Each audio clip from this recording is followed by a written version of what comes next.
Jawa.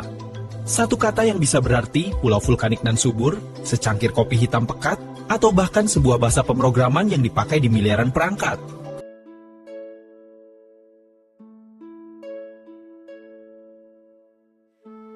Assalamualaikum warahmatullahi wabarakatuh.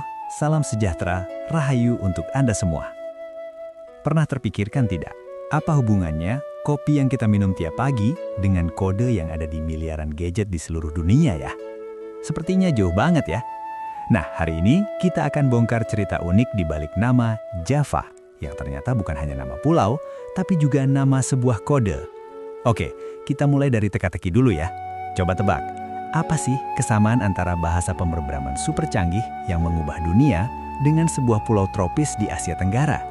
Kelihatannya mustahil kan? Tapi jawabannya, wah siap-siap kaget deh. Mungkin kita mikirnya, paling kebetulan doang. Eits, jangan salah. Di balik nama yang sama itu, ternyata ada sebuah kisah perjalanan yang epik banget. Ceritanya melintasi benua, menyangkut sejarah kolonialisme, perdagangan dunia, dan tentu saja sentuhan marketing yang jenius. Jadi, jawabannya itu bukan soal pulaunya, bukan soal geografinya, tapi soal sesuatu. Sesuatu yang membuat pulau itu terkenal di seluruh dunia. Sesuatu yang, jangan-jangan, aromanya sedang tercium oleh Anda sekarang. Yap, bener banget. Kopi, rahasia yang menghubungkan pulau di Pasifik dengan pusat teknologi dunia, Silicon Valley. Itu adalah kopi. Gila kan? Hubungan ini sudah terjalin ratusan tahun. Jauh-jauh sebelum ada yang namanya komputer. Oke, jadi untuk memecahkan misteri ini, kita harus mengikuti dua cerita yang berbeda. Benar-benar seperti menonton dua film yang berbeda, tapi nanti tersambung di akhir.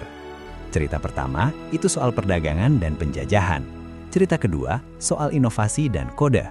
Yuk, kita mulai dari yang paling tua dulu. Cerita soal kopi. Kita putar waktu mundur jauh banget nih, ke abad ke-17. Lupakan dulu soal programmer dan laptop. Cerita kita kali ini mulainya bukan dari barisan kode, tapi dari kapal-kapal dagang, kolonialisme, dan sebuah biji kecil yang harganya luar biasa mahal. Nah, bisa dilihat di sini. Perjalanan kopi itu memang soal duit besar. Awalnya, yang pegang kendali itu pedagang Arab. Mereka memonopoli semuanya.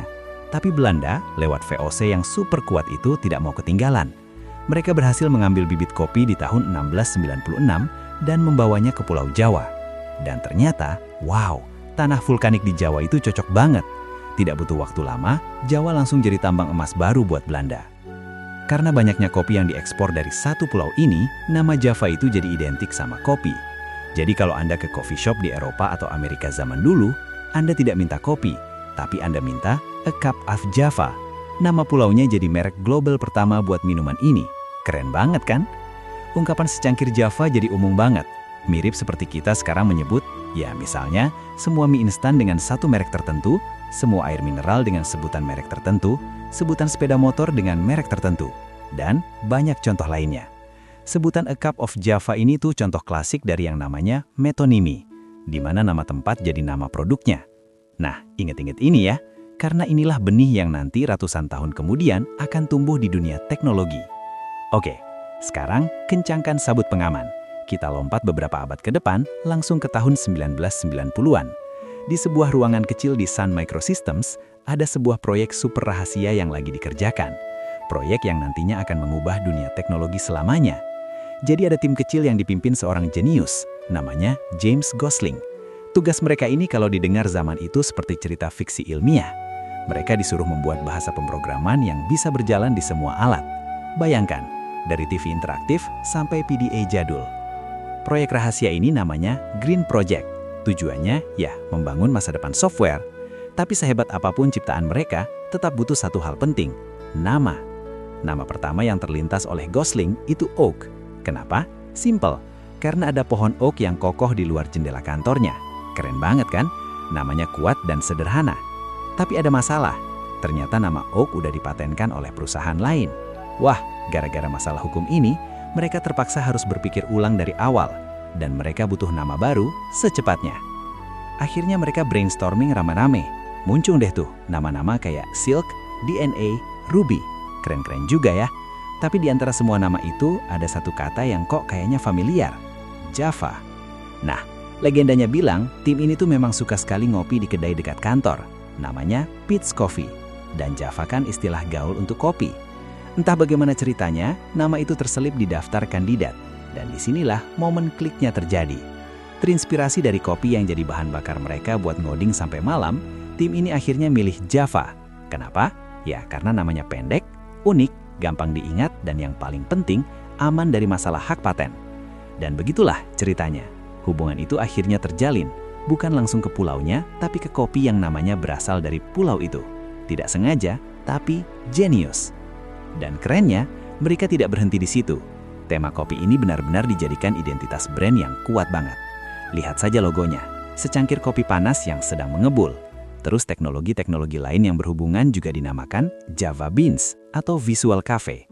Mereka benar-benar totalitas dengan tema kopi ini dan berhasil membuat Java menjadi salah satu brand paling ikonik di dunia teknologi. Oke, misteri nama Java sudah terpecahkan. Tapi tunggu dulu, ceritanya belum selesai. Masih ada satu plot twist lagi yang sering bikin bingung. Bagaimana nasib saudaranya yang sering disalahpahami, yaitu JavaScript. Mereka ini kembar, kakak adik, atau cuma orang asing yang kebetulan namanya mirip? Oke, sebelum kita lanjut, satu hal yang harus sekali kita luruskan. Walaupun namanya mirip, JavaScript itu sama sekali tidak ada hubungannya dengan Java. Sama sekali, beda total. Ibaratnya itu seperti apple dengan jeruk. Dibuat oleh orang yang berbeda, untuk tujuan yang beda, teknologinya juga beda banget. Terus mengapa namanya dibuat mirip? Jawabannya simple, tapi cerdas banget. Marketing. Cuma bayangkan, tahun 1995 itu Java lagi naik daun. Sudah seperti rockstarnya dunia teknologi. Semua orang membicarakan Java. Nah, Netscape, perusahaan browser yang waktu itu sedang jaya-jayanya, melihat peluang. Mereka pengen nebeng popularitasnya Java. Akhirnya Netscape dan Sun Microsystems membuat kesepakatan. Bahasa scripting baru buatan Netscape yang nama aslinya itu Mocha, terus diganti lagi jadi LiveScript. Akhirnya diubah lagi namanya menjadi JavaScript. Ini mungkin salah satu strategi marketing paling jenius sekaligus paling bikin bingung dalam sejarah teknologi. Mereka seolah-olah bilang, hey, ini JavaScript, pendamping kecilnya Java yang keren. Padahal aslinya, mereka beda dunia. Jadi dari cerita Java ini kita bisa lihat ya, kalau dibalik sebuah nama yang kelihatannya simple, bisa tersimpan sejarah perdagangan dunia, momen inspirasi gara-gara secangkir kopi, sampai strategi marketing cerdik yang efek bingungnya masih ada sampai sekarang. Ini membuat kita jadi mikir ya, kira-kira cerita tersembunyi apa lagi yang ada di balik nama-nama yang kita pakai tiap hari. Mungkin, lain kali pas Anda pesan kopi dan menyebut Java, Anda akan ingat dengan cerita yang luar biasa ini. Oke, terima kasih sudah menyimak video ini. Semoga ada hikmahnya. Jangan lupa komen, subscribe, dan like-nya. Wassalamualaikum warahmatullahi wabarakatuh.